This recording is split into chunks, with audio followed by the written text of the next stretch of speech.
This crowd comes in, I'll have on this Western shooter tonight. The line of yeah, man, it's Jim. It's a backpass with Rise on the mic. Talking for these stories, keeping vibes real tight. Legends and laughter, you know the drill. Backpass with Rise, football, better and chill. From SG to the region, we cover the game. Big names, small clubs, the passion's the same. Stories from the pitch and the ones untold. Backpass with Rise, where the beautiful game unfolds. Welcome to a brand new episode of Back Pass with Ras, and your host Ras is back with a brand new episode. Of course, excited to be back, but no new guests. So,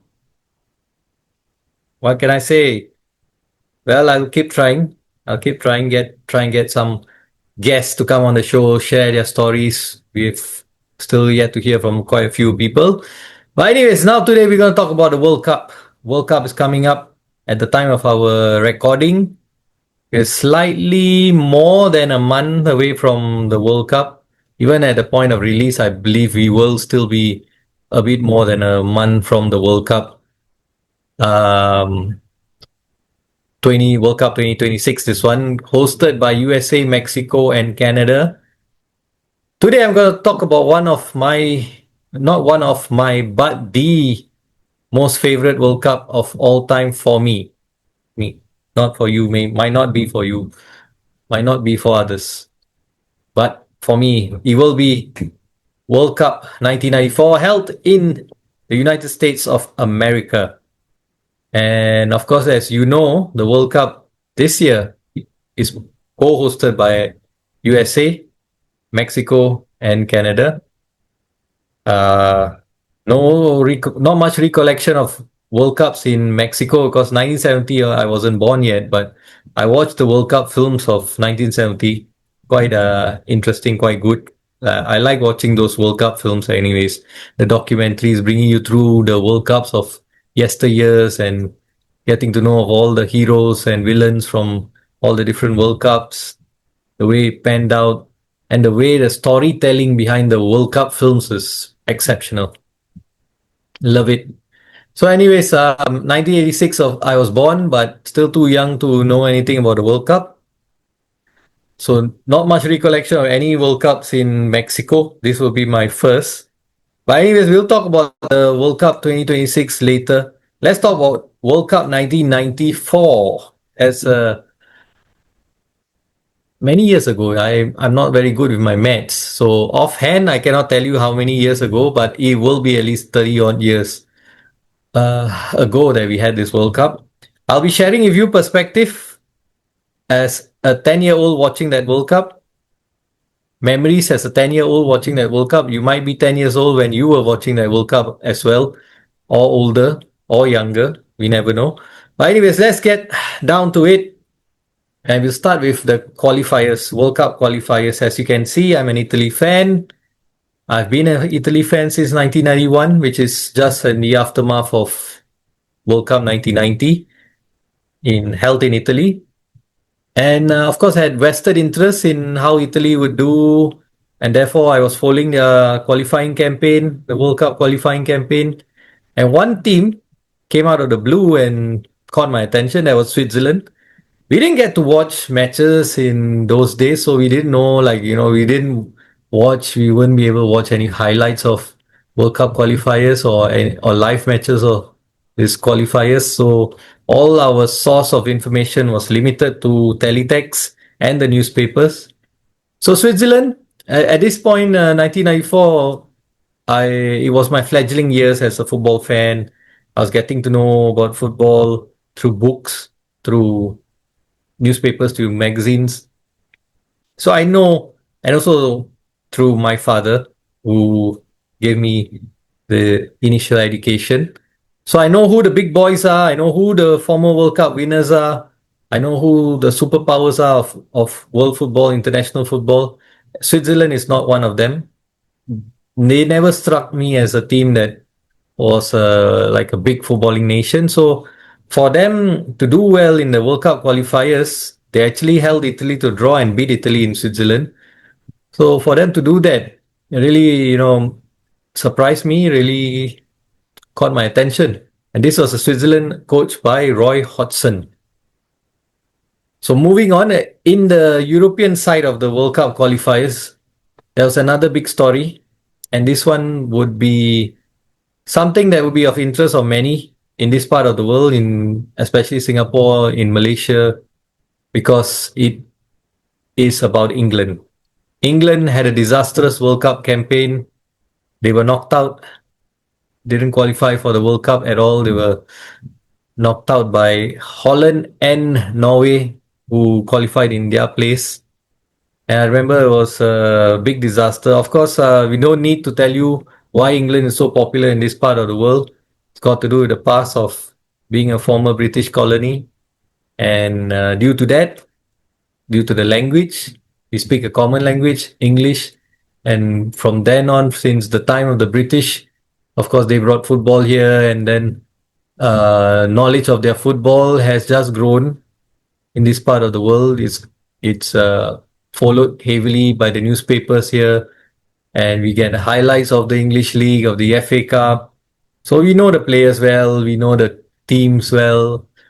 So therefore, they became a team that's easy to follow because of due to familiarity. So obviously, that's why England was a very popular team in this part of the world, and they had a disastrous World Cup campaign. The thing that stood out for me from that time is the newspaper article. Was that this one I know is not written by someone in Singapore, but I believe it was shared in Singapore newspapers, and that was calling the manager of England at that point in time, Graham Taylor, a turnip. So that was something that really stood out. As you can see, it was disaster of epic proportions. So many fans in this part of the world were denied the opportunity to watch their favorite England play in the World Cup. And considering they had a very good World Cup 4 years prior, it would be a massive disappointment that they actually not only did not even qualify for this World Cup. So it's massive disappointment. Following on also to a very poor showing at Euro 92. So enough of England, on England rather, and let's go to another qualifier in South America that sent shockwave throughout the world. Colombia 5, Argentina 0. Shocking result. I remember seeing at the back of the newspaper, the headlines. For us, the headlines is at the back. Those of us love football, bought the newspaper in Singapore. We know headlines are always at the back, not at the front. So Colombia 5, Argentina 0. Remember image of probably Faustino Asprilla or one of the Colombian players at least, in ecstasy. And I already know Argentina is one of the big guns in the world in world football, and they had a great player called Diego Maradona, who was controversial as well. But he wasn't playing in this match, and to be hammered 5-0 was shocking. And that maybe led to greater attention on the Colombian team. So that led me to be curious to find out how would Colombia do in the World Cup, how would they play. It would be interesting to know if they're so strong that they can smash Argentina 5-0. There must be some team. So going to the World Cup itself, of course, leading up to the World Cup, I think like many, we would be watching a lot of Hollywood movies in those days, even till today, of course. We'll be watching a lot of Hollywood movies, but there was, whenever sports is mentioned in Hollywood movies, they would talk about football, and I would get excited. I thought, football, yes, that's our football. But no, it's American football. They talk about baseball. They talk about basketball. And basketball in those years was quite popular here as well, because we'll be watching it for Chicago Bulls and Michael Jordan specifically. I was watching in those years, I remember.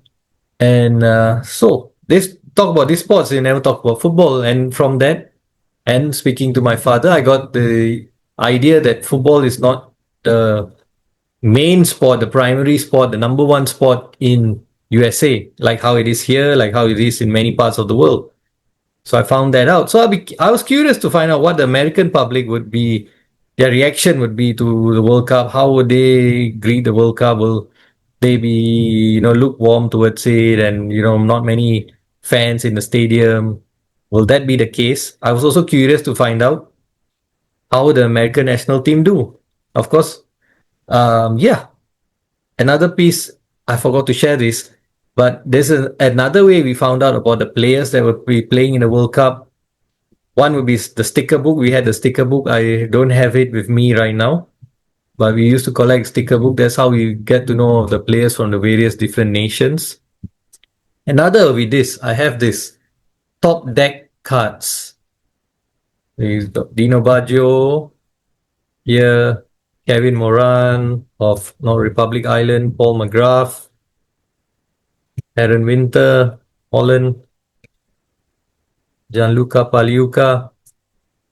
So these cards were especially useful. This is also how we got to know some of the American players. And this is another merchandise memorabilia from USA 94 that Coca-Cola, Coke, used to give out. It's this coin, silver coin. It's called, you can see, I'm not sure if you can see it, but I can tell you it's Romania written above it.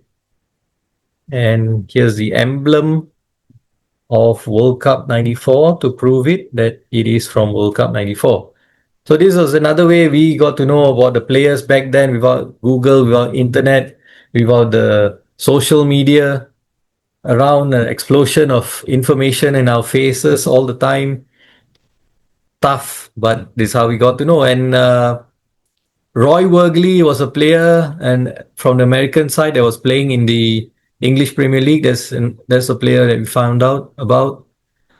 And I was curious to know about how the Americans would do as a footballing nation.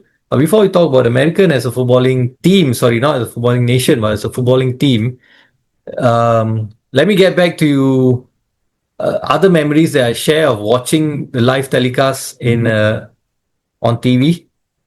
I was 10 years old again at that point of time. It was the June school holidays in Singapore. So perfect timing, no school. The matches weren't at perfect timing because there were matches in the wee hours of the morning, 3 a.m. I believe it was 3 a.m., 5 a.m. And then the last matches would be at 7, 8 a.m. And that would be good timing for us because we would just be waking up from our sleep and breakfast. We were having a breakfast and good time to watch football as well on TV early in the morning on a school holiday. Fantastic timing. What stood out well is the heat. It was very hot.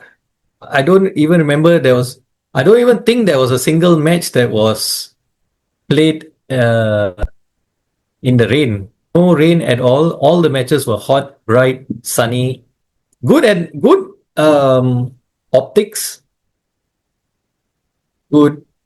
Not for the players though. You can sense, when they were playing, you can sense the heat because we already live in a tropical country. We understand how it is to play in the heat, how it is to even walk and run in the heat.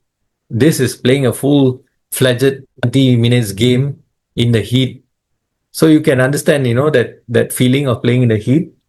But there was some memories. And also, before the matches were shown, they would always showcase the city where the match would be held at. So they will show images of the city, some beautiful buildings, places of attractions, and they were fascinating. Nice to watch. 10 years old, you're looking at all these beautiful cities in the USA and thinking, wow, great, wonderful place. And even while watching on TV, when you're watching on TV, you sense a very welcoming vibe as well from the locals, from the Americans in the stands. Everyone's happy, rejoicing, enjoying themselves. So you get that sense as well of when you watch those matches. So those were memories of watching those live telecast matches. And when we talk about audience as well, this World Cup had a record-breaking audience. Let me read out the numbers to you. He attracted a record total of 3,587,538 spectators. with an average of 68,991 per match. So that's an amazing record. And this also was the first World Cup where they awarded 3 points for a win. Previous World Cups were 2 points for a win. And the back pass rule was applied, so no back pass to the goalkeeper. And it was also the first World Cup where the goalkeeper will get sent off if he handled the ball outside the penalty box. And the ignominy of that fell to Italy. And Gianluca Pagliuca became the first goalkeeper to be sent off for that offense. So yeah, that's a bit of history. And we share a bit more history as well and facts about the tournament. Let's talk about the teams that stood out. Let's start with the host first. The host nation completely surprised me because they were a team. They were an unknown team, unknown in terms of like you don't know. In fact, to be fair, a lot of the teams were unknowns because we've heard of some of them. Okay, you've heard of all the big nations. You might have seen bits and pieces of how they played. You might have heard of some of the star players from the big teams. But for the rest of the teams, we had no knowledge. Okay, we know these countries are playing in the World Cup, but we had no knowledge of the players. So we like a blank canvas. Again, like I say, before the age of social media, before the age of Google, this is how we approach those games. And that, as a result, I believe that is why a lot of teams stood out, a lot of players stood out. And it's also an era where there were a lot of technical players, a lot of good quality top players. They were really good footballers. So that is also another reason why a lot of players stood out. So in terms of teams that stood out, I think the American national team deserves credit because they were, like I say, unknown quantity or hosting the nation. Football is not their major sport, not a popular sport, but they still did well enough to get Americans' attention to it and support. Got out of the group stage, got out to the group stage, from the group stage rather, played in the second round against the eventual champions Brazil, and only lost 1-0. Not bad of a result against the eventual champions. I'm sure they will feel disappointed because even though they know they were underdogs in that match, but they were playing on the Independence Day and they would be thinking, maybe we could surprise the nation and surprise everyone in the world football by knocking out a powerhouse of world football, Brazil, but it was not meant to be. And of course, some standout games.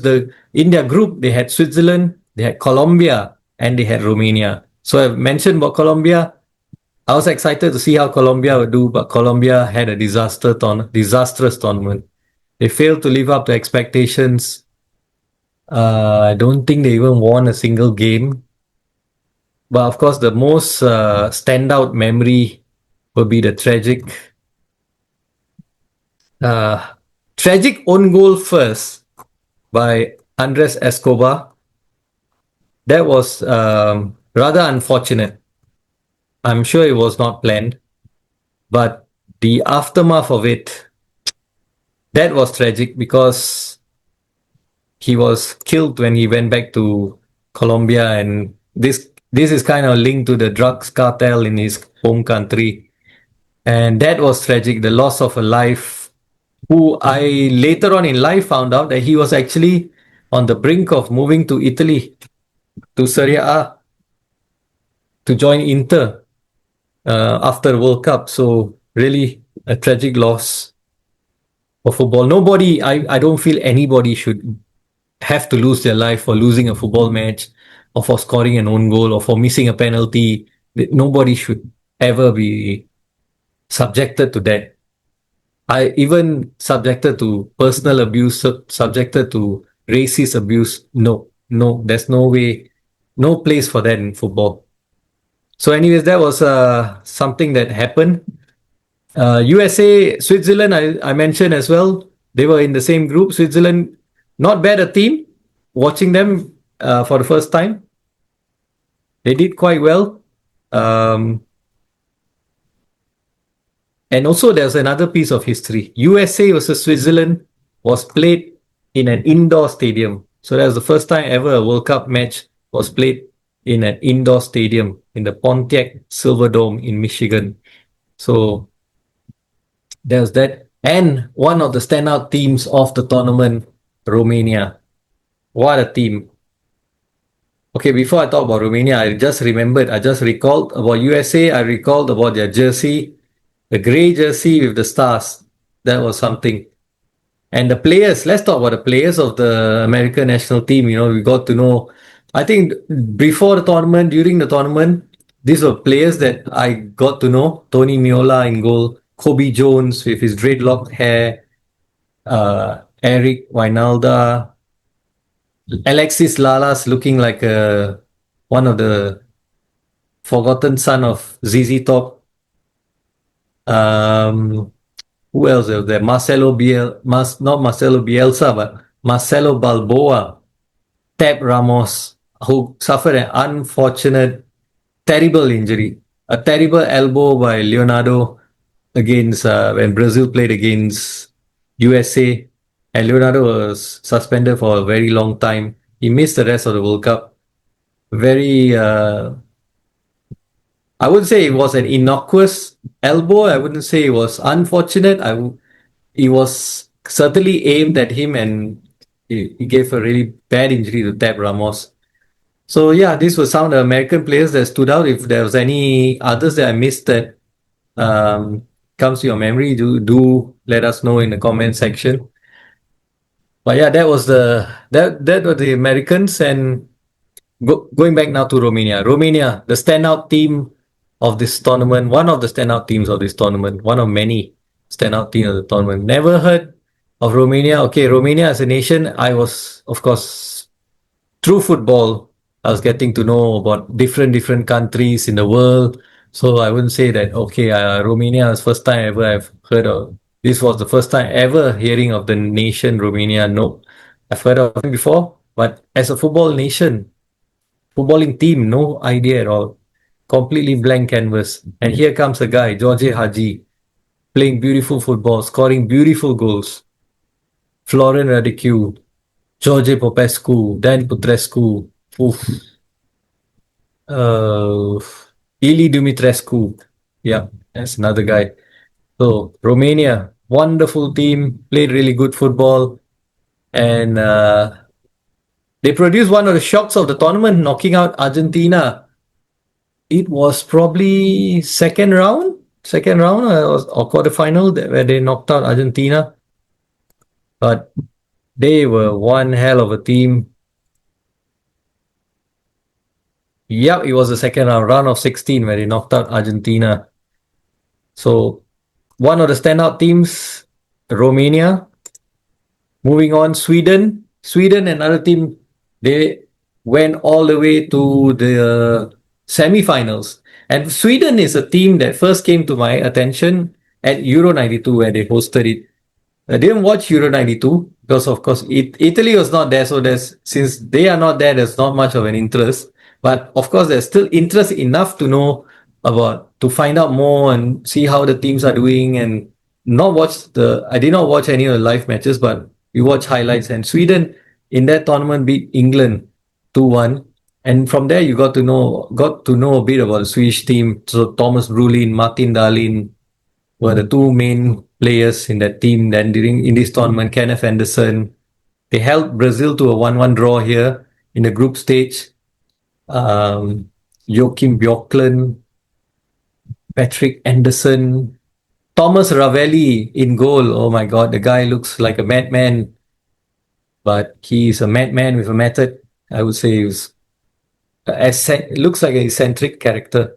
And there were some that were playing in the English league. Roland Nielsen played for Sheffield Wednesday.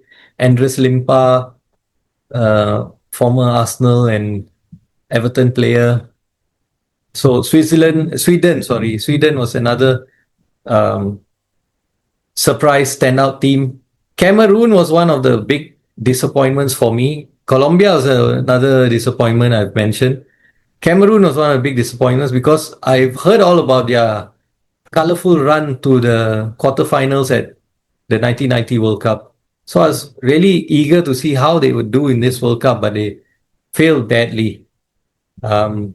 Roger Miller set the world record for being the oldest player to play and to score, in fact, in the World Cup at the age of 42. But of course, I think there has been sometimes, with the African players, I think sometimes there is doubt on the actual age of the players. Not saying anything, there's no facts around it, nothing to substantiate the claim. So as the Cameroon were a major disappointment. Russia was in that group. So Russia had a very interesting. They had some players playing in the English Premier League. Dimitri Karin, Andrei Kanchelskis playing for Manchester United. I was eager to see how Russia would do because of Andrei Kanchelskis, but they had some issue leading up to the World Cup, and players like Andrei Kanchelskis, I think they had a fallout between them and the manager. So players like Andrei Kanchelskis and several other star players from the Russian team were left out. So it was a depleted Russia team, didn't do well. But one player stood out for the Russian team, Oleg Selenko, scoring 5 goals in one game against Cameroon. That set a record. And he went on to be the top scorer in the tournament just for scoring 5 goals in one game. Incredible feat. Other standout teams, Nigeria. So where Cameroon failed, Nigeria held the flag for the African nations. Nigeria, Rashidi Yakini, the late Rashidi Yakini, and his goal celebration through the net, full of joy, passion. You can still remember that. Daniel Amokachi, Sunday Olise, Finidi George, a very young JJ Okocha. There was something. Peter Rufai, the late Peter Rufai in goal. So Nigeria came out of nowhere, stunned everyone. They were in a group with Argentina and Bulgaria. Bulgaria, another team that surprised everyone. I know about Risto Stoichkov going into the tournament, but not anything of his teammates. And they stunned the Germans, the holders, by knocking them out in the quarterfinals, coming from 1-0 down to beat them 2-1. Amazing feat, knocking out the reigning world champions, going to the World Cup semi-finals, and they had a wretched record going into this World Cup. Wretched record in the World Cup finals because they've not won a single match in the World Cup until USA 94. And they even started this World Cup, USA 94, on a bad note because they got hammered 3-0 by Nigeria. Their first win was a 4-0 win against Greece. First ever win in a World Cup. And then they never stopped after that. They just kept flying. And of course, players that stood out in that players that I remember from the Bulgarian team, beside of course, Stoichkov, the star of that team. Jordan Lechkov, I think, famously remembered for his winning goal against Germany. And I believe people probably remember him also for his hairstyle or lack of hair, rather making him look much older than he actually is. You have late Trifon Ivanov with his Wolverine-style beard. We had Krasimir Balakov, silky, number 10. Emil Kostadinov. And the Bulgarians team will be remembered for not too fondly by the French because the Bulgarians knocked the French out of the World Cup in the qualifiers. So not pleasant memories for the French. And Risto Stoichkov was also the Golden Boot winner, joined Golden Boot winner alongside Oleg Selenko, scoring 6 goals on their way to the semi-finals. They lost the third and fourth placing quite heavily to Sweden, 4-0. But still, nevertheless, a fantastic journey in World Cup 1994 by Bulgaria, going all the way to finish 4th in the tournament. Really great team. And in this group as well, we had Argentina. And Argentina scared me because Argentina was not the Argentina that lost 5-0 to Colombia. They were on song from the first group stage game itself against Greece. Maradona was back. He was scoring, he was creating. Batistuta was on fire. They had Caniggia, yeah, a very young Ariel Ortega who later emerged, and Maradona unfortunately got on the wrong side of the law because he went for a doping test. They brought him for a doping test, and he was found guilty of having substance on him, using illegal substances on him, and illegal substances. He was probably linked, if I'm not wrong, linked to some weight loss pills that he was taking because he had to lose a lot of weight to get back into shape to play for Argentina and get them through the qualifiers and then play in this World Cup. And I remember he went to play for a very unfancied Spanish team called Sevilla as well, and to build up his fitness and get into groove again. And but when they were in on song, they were frightening, and I thought, wow, this Argentina team is one looks like a team to beat. We got to beware of them.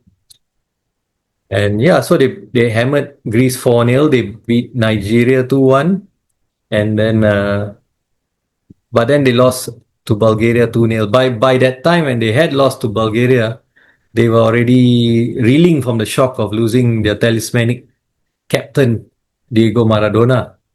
So that probably had an effect on them. Diego Simeone was also in that team. Fernando Redondo, classy player, brilliant midfielder. So that was the Argentine team. Let's go and talk about Germany as well. The host, rather not the host, the defending champions in this tournament. They had a beautiful kit. I love that. I'm not a German fan, but I love that white kit. It's iconic.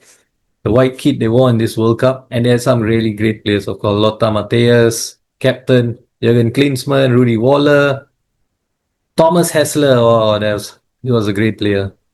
Andy Muller, great defenders. Jürgen Kohler, Bokwal, Berthold, Stefan Reuter, Bodo Illner in goal.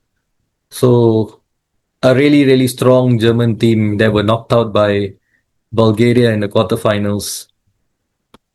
Other standout teams, I would bring you to a nation closer to home, and that is Saudi Arabia.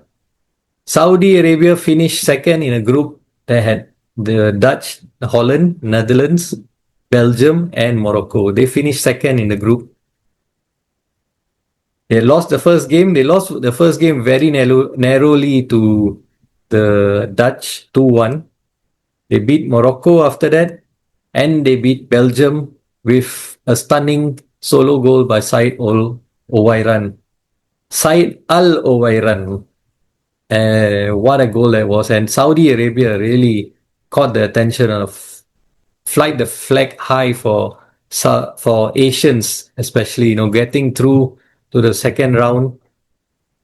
Fantastic achievement by the Saudis. The Koreans as well, there were two Asian representatives. South Korea was another team that represented Asia, and they didn't do too bad. They finished the group in third place with 2 points. They drew against Spain. Wonderful result, drawing against Spain. Of course, this is not Spain of today, Spain of 2010 onwards. This is the Spain of the 90s, but still was a very formidable Spanish team. Really good players in that Spanish side. Oge Salinas, Andoni Goycochea, Pep Guardiola was playing for Spain. Julio Salinas. Who else was there? Caminero, Sergei Bajuan, Luis Enrique, yeah, Andoni Zubizarreta in goal, Fernando Hierro. Quite a formidable Spanish team playing with players playing for Real Madrid, Barcelona.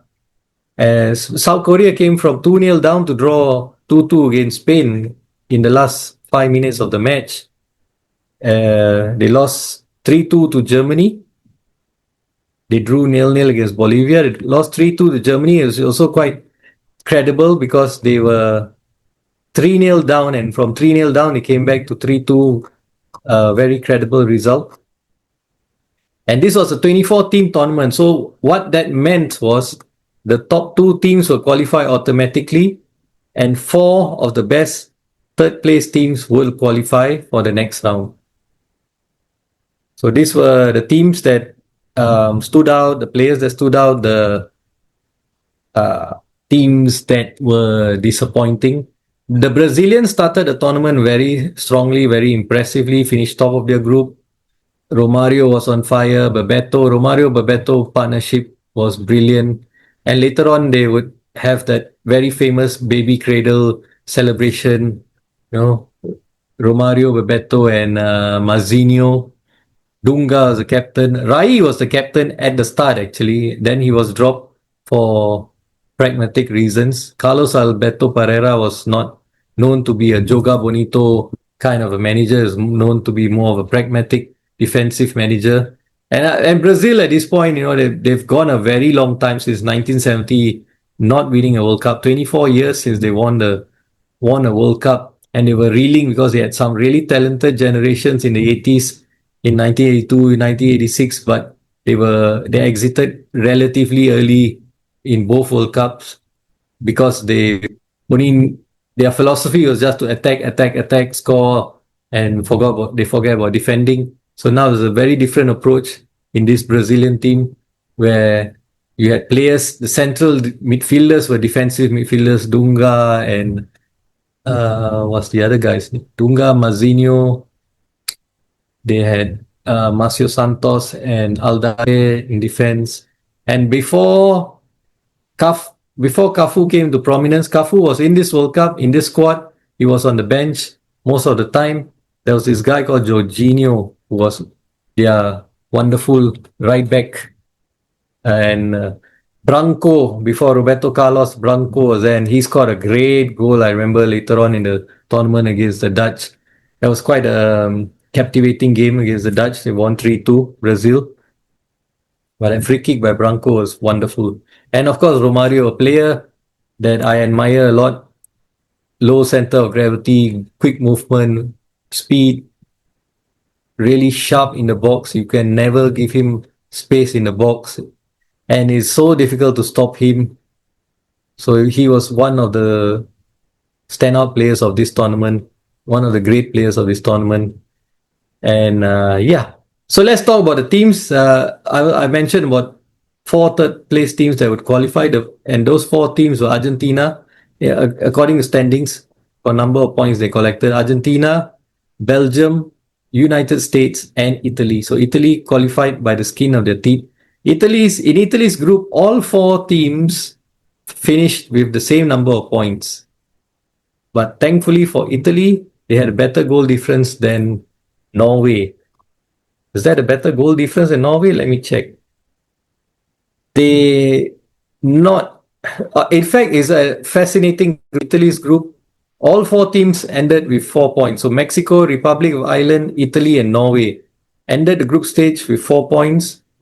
Every single one of the team had a goal difference of 0. But the reason why Italy qualified ahead of Norway was because they scored one more goal than Norway. So very, very tight margin. Italy qualifying by the skin of the teeth, getting out of the group. And let me just speak a bit more about Italy since it's my favorite team. So at this point of time, of course, I didn't watch the first game. I missed the first game against Republic of Ireland. And to be honest, I thought we would be able to beat the Republic of Ireland, but did not. So it was a big shock for me that Italy did not beat the Republic of Ireland. And then I did watch the game against Norway, and that's where Paluca was sent off and Baggio was removed in place of Luca Marchegiani, came on to be the stand-in goalkeeper, which was disappointing, but I felt Italy did quite decently well to win that game against Norway. Dino Baggio, the winner. I remember quite well, so I remember watching that match. I can't remember what time it was, but I remember watching that match. And then the day after, I had a school trip to the Singapore Museum. So that was some memory. And then the Mexico game, I caught a bit of it, didn't catch it fully from the start. So by the time I woke up to watch the Mexico game, I gotta tell you as well. At this point in time, there's no such thing as a alarm, because if we didn't have alarm. I'm 10 years old. I don't have an alarm. I don't have a phone. We didn't have handphones in those days. We didn't have a smartphone those days that had an alarm. So you had to rely on your body clock. So more or less like I know what time the kickoff is. I'll try my best to wake up at around that time. Sometimes you miss it, sometimes you make it. So that's how it worked. And for matches that were like in the wee hours of the morning, if it's school holidays, you still feel a bit brave to go out and watch. But if it's not, it's a schooling day the next day, then you got to tiptoe, creep yourself out, make as little noise as possible so that you don't wake up anybody else in the house. Switch on the TV and put it to the lowest volume possible. Watch it, stay near the TV at the same time. While you're watching, you keep your fingers crossed and nobody wakes up and notices that you're watching TV. So that was how it was in those days. So, anyways, Italy got through by skin of the teeth. My favorite player of all time, Roberto Baggio, had at up to this point had a very underwhelming World Cup. And I remember as well in the new paper they had spoken before the World Cup about Baggio's Achilles tendon injury, and they actually had drawn out where the Achilles tendon is on your leg, and that's how we found out. Okay, so this area is called the Achilles tendon. So it's quite informational in those days. They tell you all those, give you those kind of information. So no, I know going into the first game, Baggio was already carrying an injury. So all the while I thought he was still carrying an injury. And then came the game against Nigeria. So Nigeria had an impressive World Cup.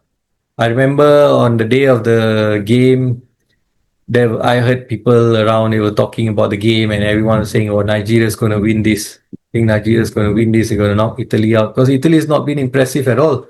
Italy, I believe, going to the tournament would have been one of the favorites to win it, alongside Brazil and Germany and maybe Argentina, but no, I don't think so. Argentina so much, but I think Brazil, Germany, and Italy have been one of the favorites to win it. And the favorite stack weighs very heavily on Italy. When Italy go into any tournament as favorites, they tend to struggle. And true enough, they were struggling here. And they were struggling to get out of the game against Nigeria and go to the next round. Italy were losing. And I remember this very well. I woke up just in time, turned on the TV, Italy losing 1-0 to Nigeria. The minutes were counting down to 90th minute. We're getting to the end of the match. Ball comes in to Roberto Musi. Roberto Musi brings the ball to the byline, pulls it back. Roberto Baggio puts it into the back of the net. And if you look back at the video, he timed it to perfection. Timed it perfection. I'm not saying that only because he's my favorite player, so I'm trying to, extol his values. I'm not doing that. I'm just saying, go and look at it yourself. Timed it to perfection against a very tall goalkeeper with a long reach like Peter Rufai, who guessed right, put out his hands, but didn't get even close to the ball. And then that just clicked. Baggio then woke up, then became the Baggio that we know, I used to watch in Serie A, in the highlights show, creating havoc. And he created the second goal because he played the ball through to Benarivo, was flattened. And from there, Italy got a penalty. He scored a penalty. We won the game 2-1, breaking Nigerian hearts, and also maybe breaking the hearts of many who were tipping Nigeria to win.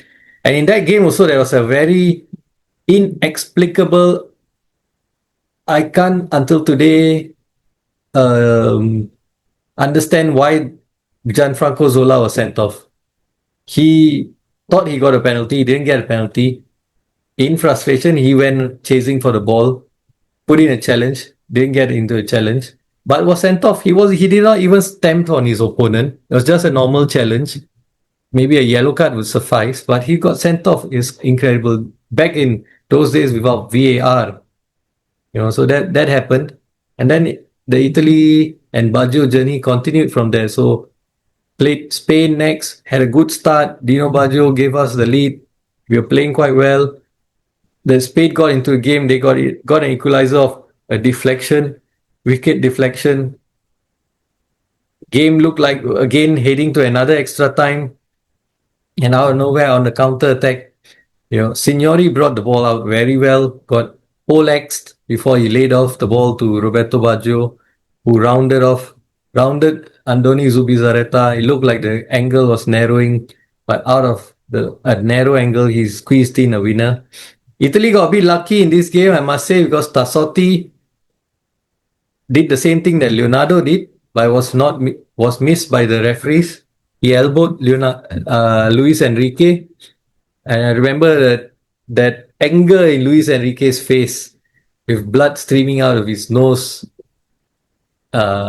Nothing awarded, no red card, no penalty, nothing. So injustice for Spain, they would feel. Italy got lucky, got out of it. And then came the semi-final against Bulgaria, and Italy saved their best performance for that match. The best performance they played in the entire World Cup was against Bulgaria. Great performance. Baggio scoring 2 great goals. Bulgaria pulled one back. I remember this was before a schooling day. I woke up, watched the game. It was 2-1 already at halftime, but the manner of performance was encouraging. And I had to make a choice, and the choice was to just, okay, watch the first half, Italy leading 2-1, just leave it to God that Italy will hold through and win the game and go to the final. And I go back to sleep. Woke up next morning. Yes, Italy went through, but there's the bad news. Baggio pulled his hamstring in that game, and then the final happened. So going to the final now. Let's talk very nicely. Brazil's path to the final. Of course, they beat. Who they beat? They beat USA in the round of 16, 1-0.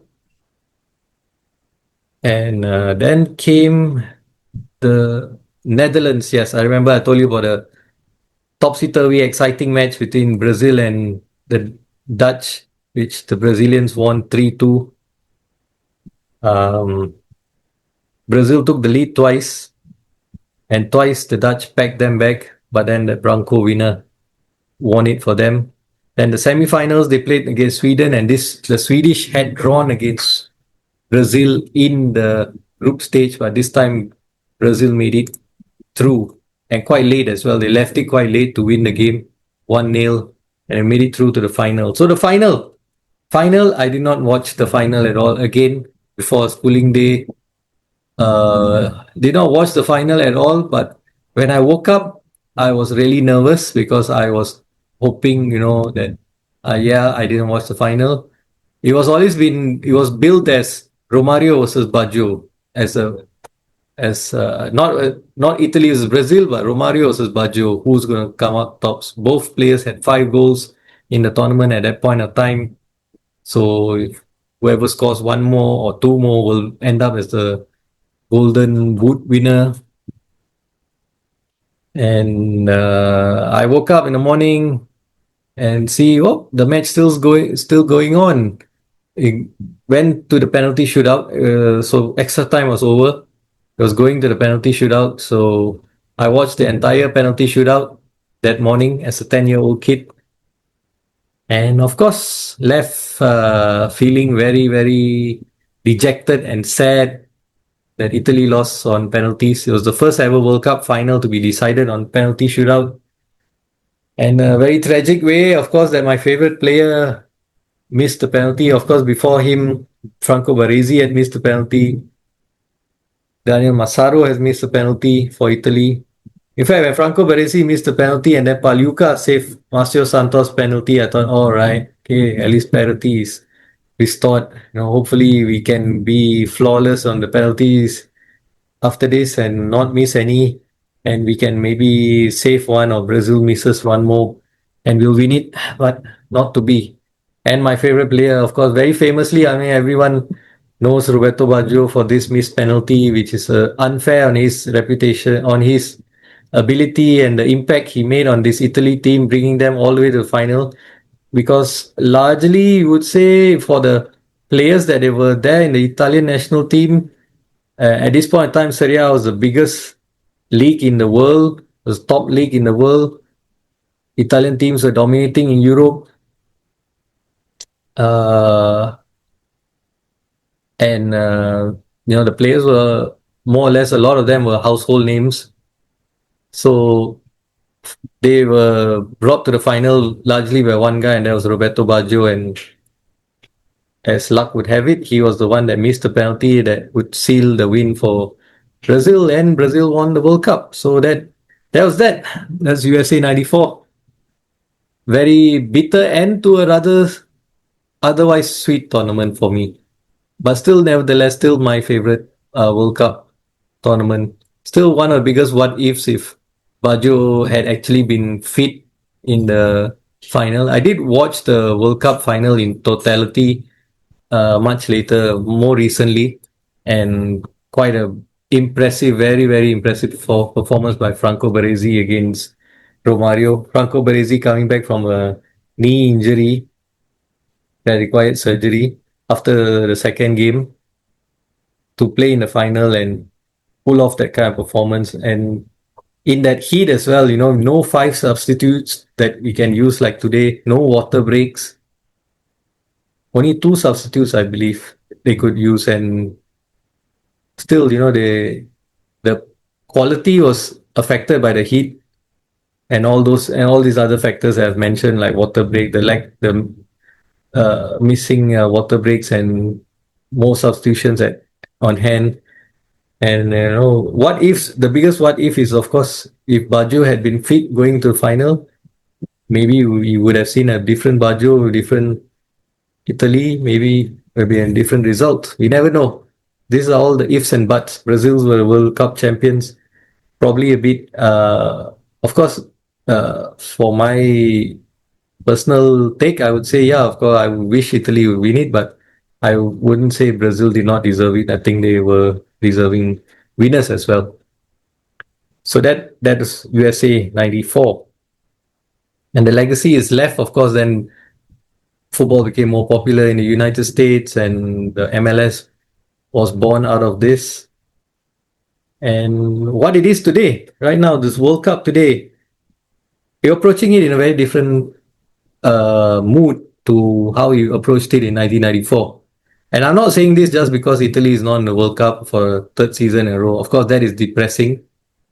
To miss three World Cups in a row was something unthinkable especially when I started supporting Italy. So this is unthinkable. But then all the other, social political issues going on in USA, in Mexico that you hear of, the war against Iran, and the President Trump's immigration policies, and the high cost of tickets, the high cost of hotels. It's really not really looking like a very positive World Cup, like something that you really want to look forward to. Find it difficult to get excited about, find it difficult to get behind it. I think maybe when the World Cup starts, you will feel better, but there's a bit of fatigue around it going into the World Cup.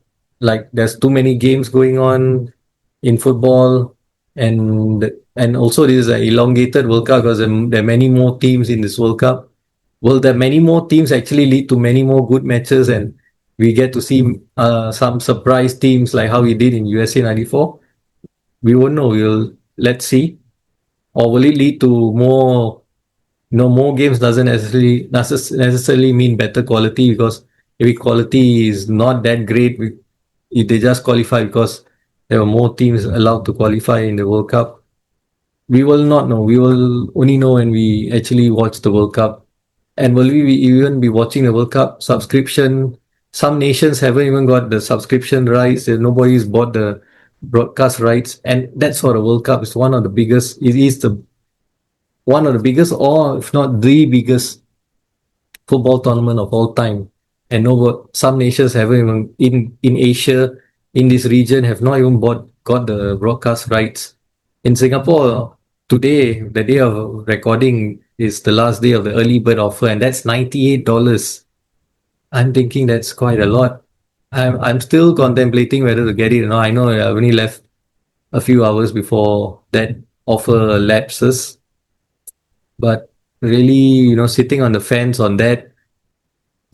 The mood isn't really in it. Sometimes I just feel, they should just scrap this World Cup because of all the political and social issues that are going on in the country. Will all these different nations get their fans? Will their fans be able to afford to even come to watch these matches and follow their team and create a vibrant, lively atmosphere in the stadium? Will we get stadiums that are, full houses like how it was in 1994 or even in the Mexico World Cups of 1970 and 1986? Will we get to see that? These are all the doubts and negative feelings that are surrounding in my head, in my heart, leading to this World Cup. And again, like I say, it's not a result of Italy not qualifying. It's all about everything that's going around in the world and in those respective nations that are hosting the World Cup. Even Mexico is not going through a good time with their fight against drug cartels and killings and all that. So not really like a very safe place for people to go and watch a World Cup game. And we're just like a month or so away, and nothing really seems to exude confidence that things will be better. So I really don't know what's going to happen in this World Cup and how the atmosphere will be like, or what the quality of the matches will be like, or the quality of teams, and will we get to see some standout players, some standout teams, some surprise teams, shock results. Of course, with my team not in it, I would really love to see a World Cup of shocks where big nations flop and get knocked out early, or get knocked out and some minor smaller nation underdog team wins the World Cup or goes very far, sets like a bit of a fairy tale kind of a tournament. But yeah, that is my feeling around the World Cup this year. What is your feeling? Let me know. Let us know your thoughts about your memories of USA 94 as well. If anything that I missed out, share with us.